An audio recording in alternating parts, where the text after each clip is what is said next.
जैसलमेर नगर में tourist place के पास समीर अपनी अम्मी के साथ एक झोपड़ी में रहता था। वो अपने अब्बू के गुजर जाने के बाद बेहद गरीबी की जिंदगी बिता रहा था। वक्त बीतने पर समीर धीरे धीरे बड़ा होता है और फिर जब वो 15 साल का हो जाता है।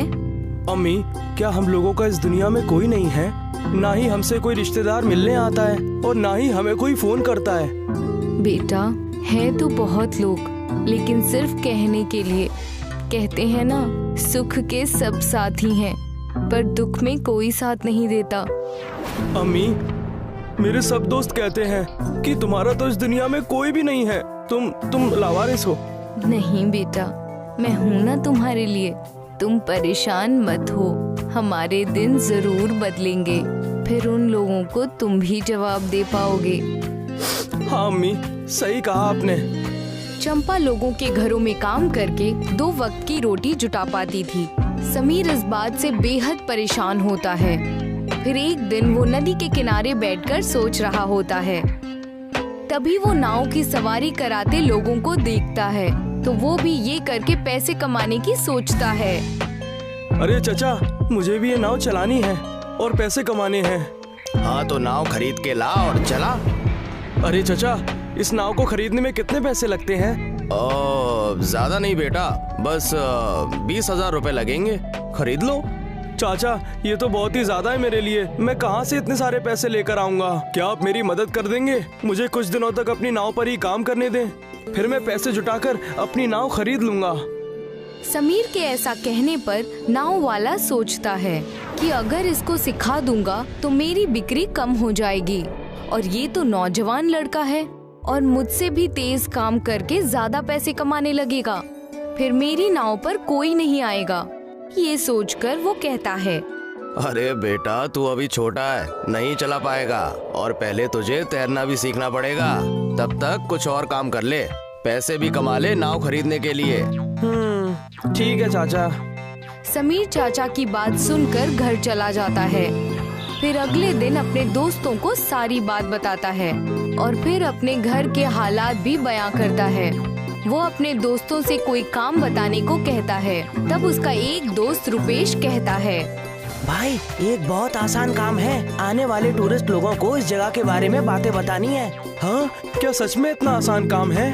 हाँ भाई, सच कह रहा हूँ। मेरा चचेरा भाई यही काम करता है। चल, मैं उससे तेरी मुलाकात करा देता हूँ। तू काम सीख लेना और फिर करने लगना। समीर रुपेश के दोस्त से जाकर मिलता है। फिर उसका बताया हुआ काम सीख लेता है और करने लगता है। समीर के काम करने से उसके घर की स्थिति सुधरने लगती है। फिर उसके अब्बू की बंजर पड़ी जमीन पर वो अपनी अम्मी के साथ मिलकर धान उगाने लगता है। भाई, तुम्हारा बहुत बहुत शुक्रिया कि तुमने मुझे इस काम में लगवा दिया, जिससे मेरे घर की हालत ठीक हो रही है। अरे भाई, दोस्त बुरे वक्त में काम नहीं आएगा तो कौन आएगा? शुक्रिया मत बोल। बेटा, ये लो, चावल के आटे के समोसे बन गए हैं। खाकर देखो तो कैसा लग रहा है। हाँ चाची, जरूर दीजिए, खाकर बताता हूँ। रुपेश चंपा के बनाए समोसे खाता है।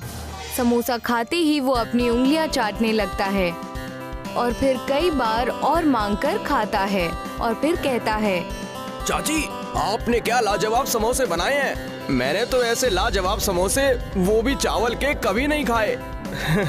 मेरी माँ के हाथों में जादू है। चाची, ठीक है, मैं चलता हूँ। आप ऐसे ही समोसे मुझे रोज बनाकर भिजवा दीजिए। हाँ हाँ बेटा, जरूर। फिर अगले दिन जब वो अपने काम पर जाता है तो वहाँ एक टूरिस्ट को घूमते घूमते भूख लगती है। फिर वो समीर से होटल के लिए पूछता है। समीर उसे होटल लेकर जाता है तो वहाँ पर सारे चावल के आइटम होते हैं जो उसे पसंद नहीं आते। तो वो कहता है, हे मैन, क्या तुम मुझे किसी अच्छी खाने की जगह ले चलोगे? मुझे चावल का सिंपल खाना खाना है। समीर को समोसे का ख्याल आता है और तब वो अपनी अम्मी को फोन करके समोसे और चटनी बनाने को कहता है। माँ, मैं 2-4 लोगों को लेकर आ रहा हूँ, आप समोसा तैयार रखना। समीर के कहने के हिसाब से उसकी अम्मी चावल के आटे के समोसे तैयार करती है और उसे बेहद खूबसूरत तरीके से परोसती है। तब जब समीर उस टूरिस्ट को लेकर वहाँ पहुँचता है तो उसकी अम्मी उसे समोसे परोसती है। ये तुम हमें कहाँ ले आए हो? हम लोग ऐसी कैसी जगह नहीं खाना चाहते।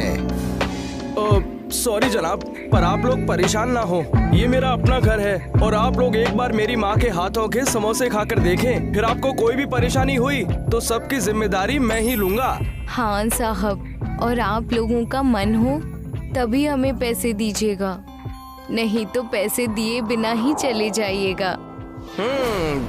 ठीक है, तुम इतना कह रहे हो तो हम खा लेते हैं, फिर देखते हैं हमें क्या करना है।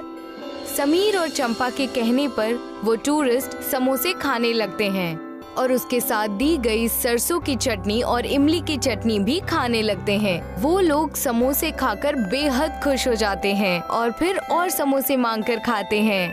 वाह, क्या लाजवाब समोसे बने हैं। हाँ बिल्कुल, तुमने सच कहा।